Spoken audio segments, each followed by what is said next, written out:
Sintonía con nosotros. Ese es el rumbo de la tarde con Leila, Miguel y Valentín. Olga Almanza, nuestra productora, también está en la producción del programa. En el día de hoy estamos en tiempo de nuestra entrevista. Vamos a conversar sobre COVID con el doctor Miguel Ángel Grullón, que es un experto en estos temas, está muy actualizado, una de las personas que más información actualizada maneja sobre el tema de vacunas, tema de COVID en general. Doctor, ¿cómo está? Nuevamente, porque Miguel y yo hablamos con usted ayer en la mañana. Muy bien, muy bien, muy bien. Un placer Gracias estar con por ustedes. acompañarnos en este Pero espacio. la situación cambia cada día con el No, tema del claro, pero COVID. bueno, le digo a Olga y a Valentín que aprovechen también y le saquen el jugo al doctor, como Miguel y yo ayer hablamos mucho con él, aprovechen Olga y Valentín también, saquen el jugo al doctor Grullón, que bueno, él es un gran especialista en Trae la licuadora, Olga, la licuadora. Vamos a sacar el jugo al doctor. Pero pero doctor, déjate ver, Valentín, déjate ver para que el doctor sepa con quién está hablando. doctor, cuando ayer terminamos la entrevista con usted en el programa de la mañana, alguien me escribió inmediatamente y me dijo una pregunta que yo estaba esperando que ustedes le hicieran al doctor y no le hicieron. Así que para complacer a esa persona que oye este programa, yo quiero arrancar por ahí. Muy bien. Y es si el llamado mix and match en inglés, es decir, la posibilidad de poner una vacuna de una empresa, de un fabricante y una vacuna de otra, si es una posibilidad, a propósito de algo que pasó, que denunció el Colegio Médico Dominicano, algo que pasó en Pedernales, que por error le pusieron a unos médicos una vacuna, la primera dosis de Covishield y la segunda de Sinovac aquí en el país. En empezar por lo siguiente, no hay estudios aprobados en combinación de vacunas de COVID-19. Esto no quiere decir que No se sabe si son compatibles. no hay intercambiabilidad. Quiere decir que hay un estudio fase 2 en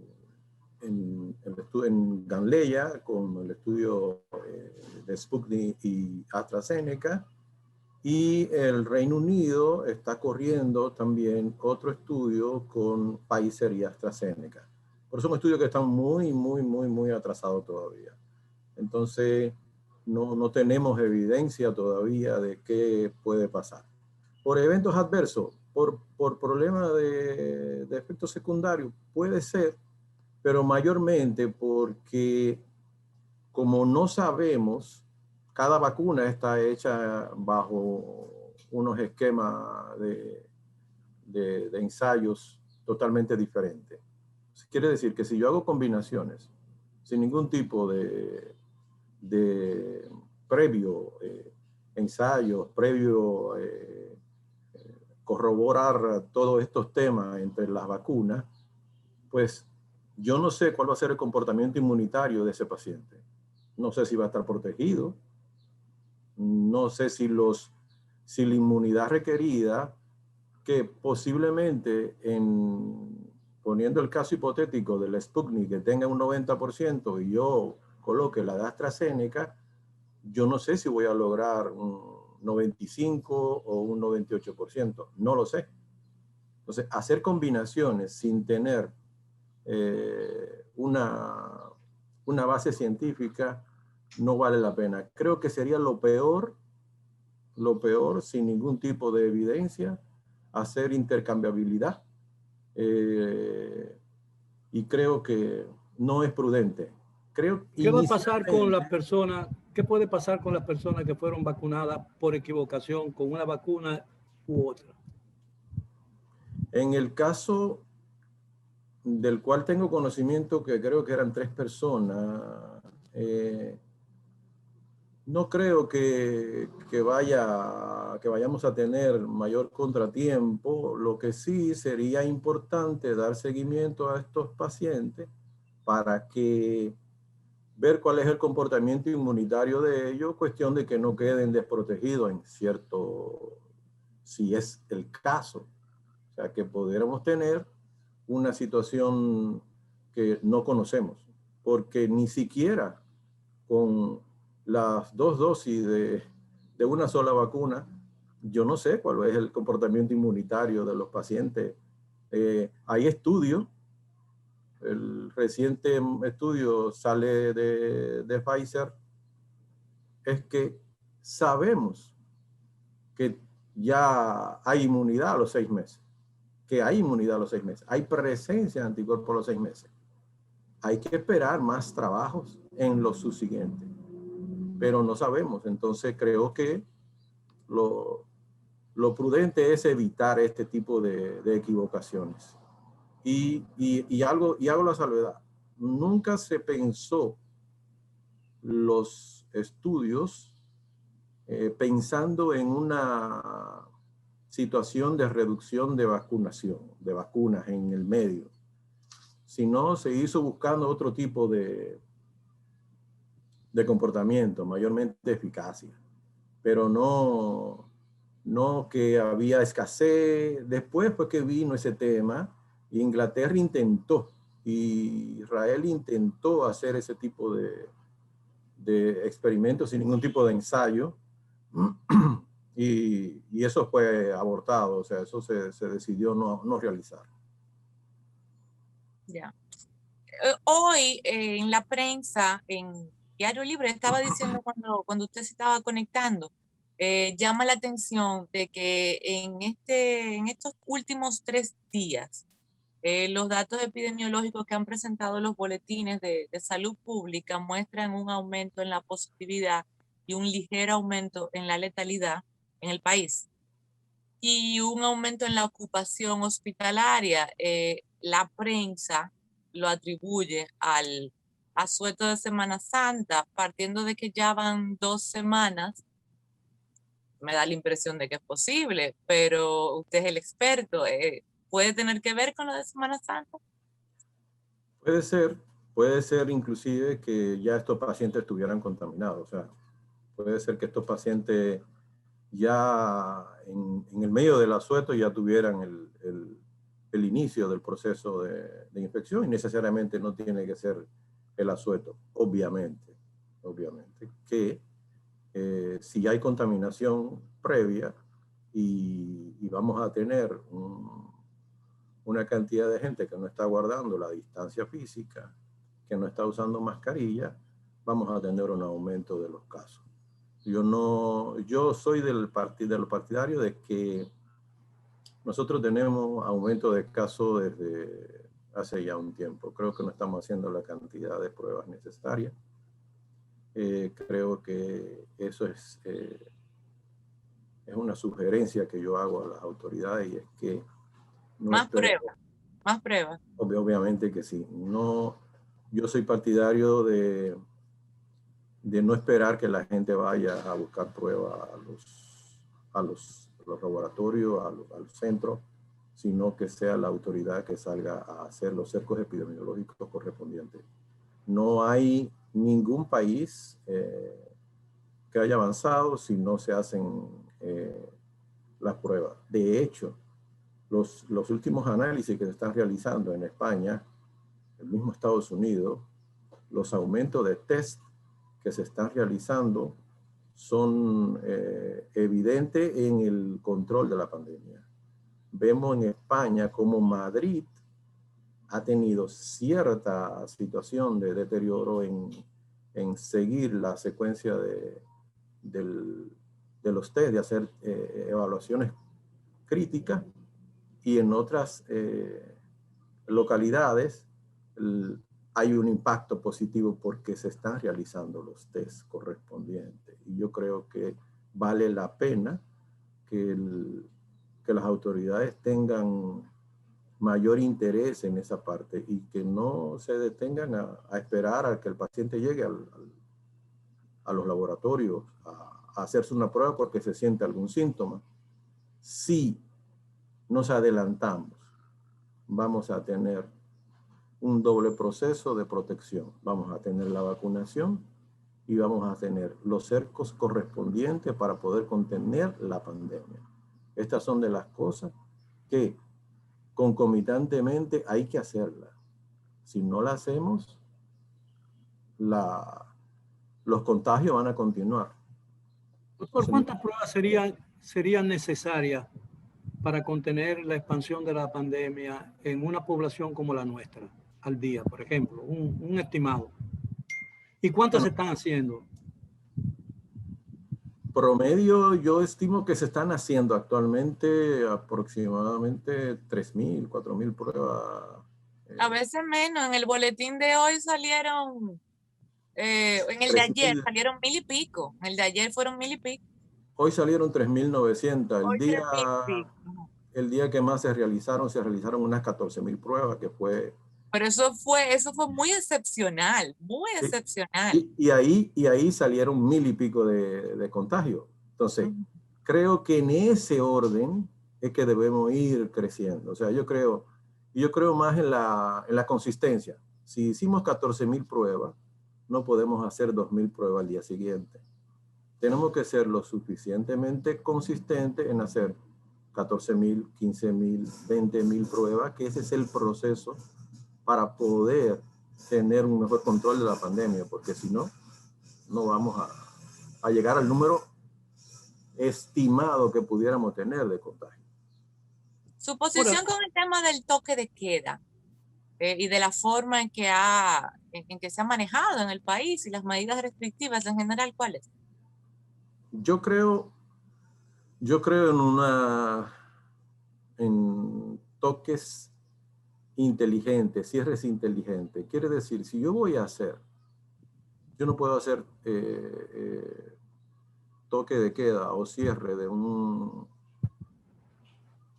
área, de un sector abruptamente, porque esto me aumentan los flujos y esto puede tener un impacto en el contagio.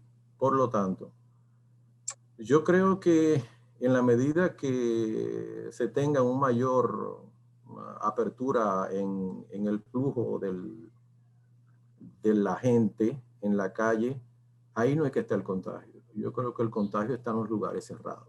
Yo creo que hay que tener controles en los lugares cerrados y aunque me acribillen, pero creo que hay que tener un mayor seguimiento a nivel de los locales, las hostelerías, los restaurantes, los bares. Hay que tener un mayor control en esa parte. Creo que ahí y en nuestras casas es donde mayor contagio puede existir. En la calle, la gente circulando, difícilmente vamos a tener personas con alta capacidad de contagio. Yo creo que ahí no está el problema. Doctor, pero si encerramos a todo el mundo, si volvemos a la política de enclaustramiento, los efectos económicos van a ser peores que la pandemia. Porque si la economía dominicana no se recupera rápidamente, aquí vamos a tener una pandemia económica que va a provocar seria situación sanitaria, ¿no? Eso es lo que dicen los expertos en materia económica. No, yo estoy convencido. Yo no propugno por un cierre de la economía. Yo creo que sí, el control que debe tener las autoridades en los lugares que son cerrados deben de darle seguimiento. No es que se cierren, sino que debe tener un seguimiento epidemiológico en esos lugares. Yo creo, porque es donde están los mayores focos de contagio, no es en la calle. Si usted me pregunta, un toque de queda no es el problema ahora mismo. El problema está en cómo hacemos los seguimientos y las verificaciones en esos lugares que tenemos acumulaciones de personas. Yo creo que es evidente, no es en la calle que la gente se contagia. Como dice Miguel, las cosas cambian de un día para otro. Ayer yo le estuve preguntando de AstraZeneca y hoy le tengo que preguntar de Johnson & Johnson, porque mire cómo de un día para otro sale entonces la información de que en Estados Unidos están recomendando parar la vacunación en algunos estados con Johnson & Johnson por algunos casos también de trombos, pocos casos, solamente 6 en total, pero hay toda una conmoción por esos casos allá. Desde la primera, lo que sabemos que desde la primera reunión de la EMA, de la Agencia Europea,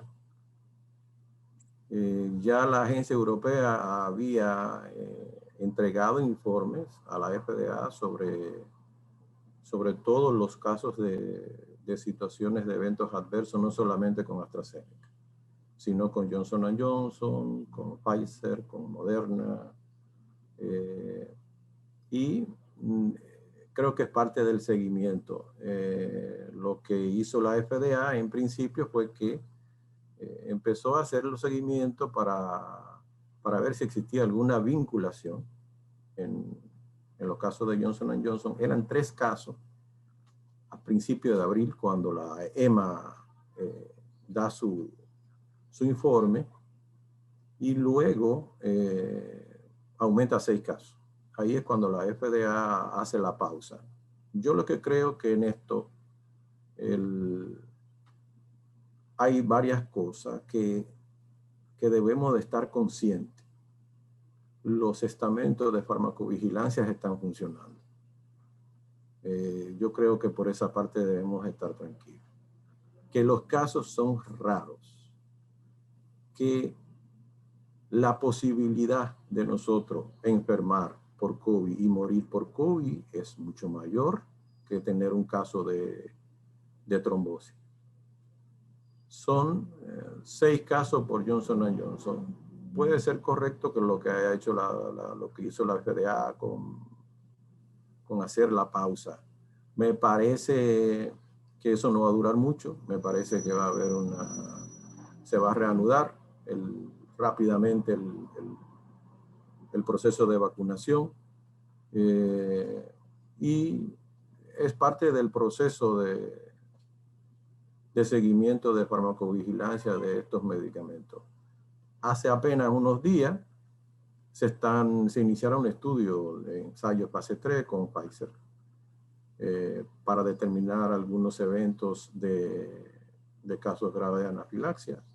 Y lo que sencillamente se hizo fue un acercamiento con la industria, y Fauci, el director del Instituto Nacional Norteamericano de Salud, se inició hace 2 semanas este ensayo. Es el día a día del tema de los eventos adversos. Mientras no tengamos un compromiso de la población, no veo intranquilidad en esa parte. Aquí en el país, yo siento que hay un problema de información. Yo le decía a Miguel que hay mucha confusión. Yo veo que uno mismo, nosotros estamos en los medios de comunicación, y si a mí me preguntan ahora, y usted sabe que el tema me interesa y que estoy encima del tema, ¿en qué fase de vacunación estamos? Si me preguntan a mí ahora, mi respuesta es yo no sé. Yo no sé. Porque siento que la información no fluye, que no está claro si ya el que tiene 50 o 60 años puede ir, no puede ir mañana, si estamos en segunda dosis, si estamos en primera. ¿Usted tiene la información concreta ahora mismo? ¿En qué estamos?